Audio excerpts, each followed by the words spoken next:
大家好，欢迎来到小明家魔法。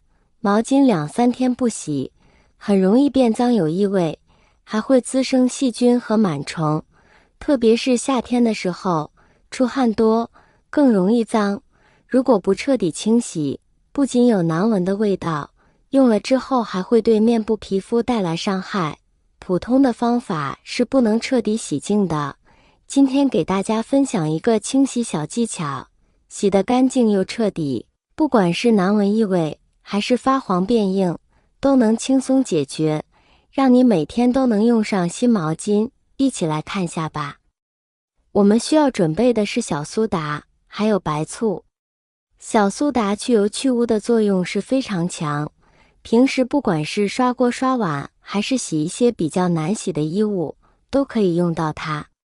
而白醋里面富含非常丰富的醋酸，这种醋酸可以软化污垢，被汗液污染的毛巾枕巾上面发黄，就是因为汗液里面的蛋白质造成的，而这些都可以用白醋去解决。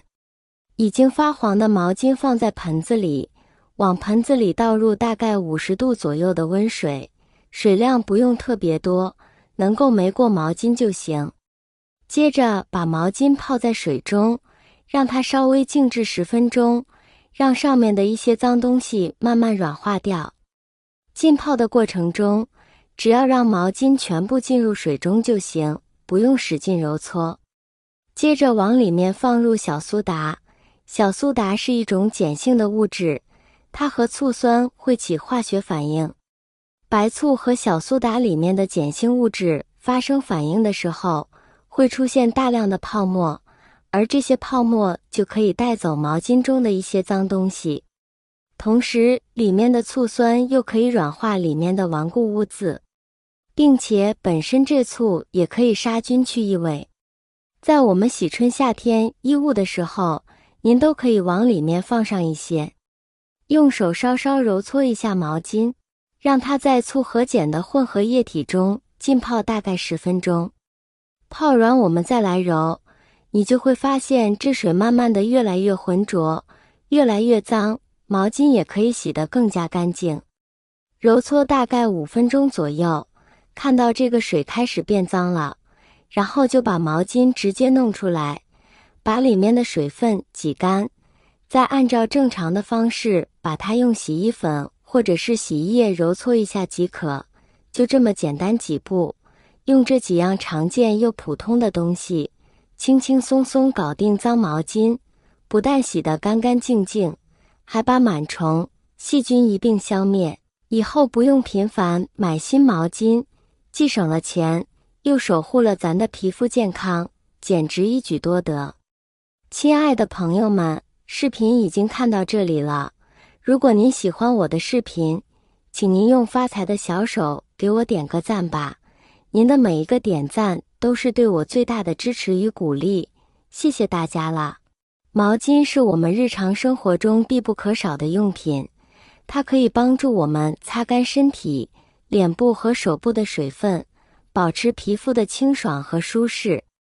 不少家庭在用完毛巾后，习惯性把毛巾挂在卫生间中，认为这样可以方便下次直接使用，避免了不必要的麻烦。但是你可能不知道，在卫生间挂毛巾，这其实是一个很不卫生的习惯，甚至会影响你的健康。很多人都喜欢在卫生间安装一个毛巾架，这样就方便洗澡的时候把衣服、毛巾等东西放在毛巾架上面。但是我建议，在非洗澡期间，就不要把这些东西放在上面了，尤其是毛巾。这是为什么呢？卫生间是我们洗漱、洗澡、上厕所等日常活动的场所，所以大多时候卫生间的环境都是比较湿润的。如果长期把毛巾放在这样的环境下，湿哒哒的毛巾非但不会风干，还会滋生细菌、霉菌和异味。据研究显示，一条普通的湿毛巾上可能寄居着数百万个细菌，其中有些细菌甚至会引起皮肤病、感染等问题。而且，湿润的环境也会让毛巾变得黏糊糊，散发异味、发黄发黑等，影响到使用效果和美观。卫生间不仅是咱们洗澡的地方，也是咱们排泄废物的重要地方。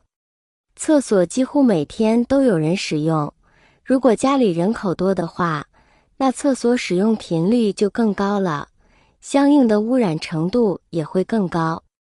你可能不知道，在每次上完厕所冲水之后，厕所里都会产生一种厕所飞沫。除了潮湿和污染之外，卫生间还有一个问题，就是通风不良。很多卫生间都是封闭式的，没有窗户或者很少开窗通风，这样就会导致卫生间里的空气质量下降，充满了异味、水汽和有害气体。如果你把毛巾挂在卫生间里，毛巾就会吸收这些不良的空气成分，长期使用这样的毛巾擦身体，会影响到呼吸健康和皮肤健康。我们在每次用完毛巾之后，都要及时将其清洗干净，可以用温水加洗衣液浸泡一会儿，然后用清水冲洗干净。这样可以去除毛巾上的污垢、油脂、死皮等残留物，减少细菌和霉菌的滋生。然后将毛巾晾晒在阳光充足且通风顺畅的地方，比如阳台、窗台等。阳光中含有紫外线，可以杀死毛巾上的细菌和霉菌。等到毛巾晒干之后，记得把毛巾收回来，放在干燥、通风、避光的地方。切记不要晾晒太久，否则阳光太充足，会使毛巾晒得过硬、过干、褪色等。毛巾的挂放位置虽然看似不起眼，但是却关系到我们的日常卫生和健康，所以我们一定要重视起来，不要随意乱放乱挂哦。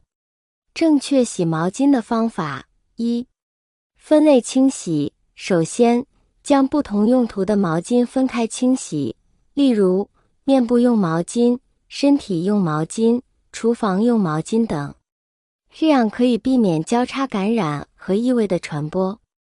二、使用温和的洗涤剂。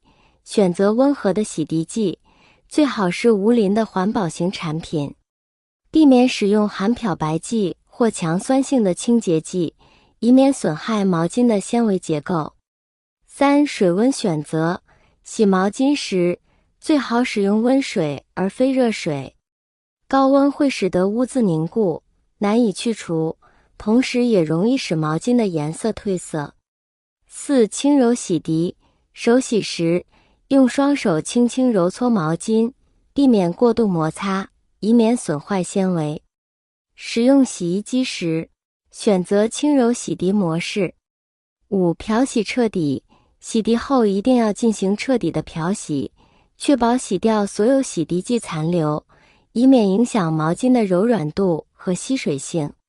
以上就是为你介绍的关于毛巾清洗挂放的正确做法，你学会了吗？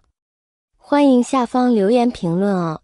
今天的精彩视频分享到这里了，非常感谢大家的支持，我们下期再见。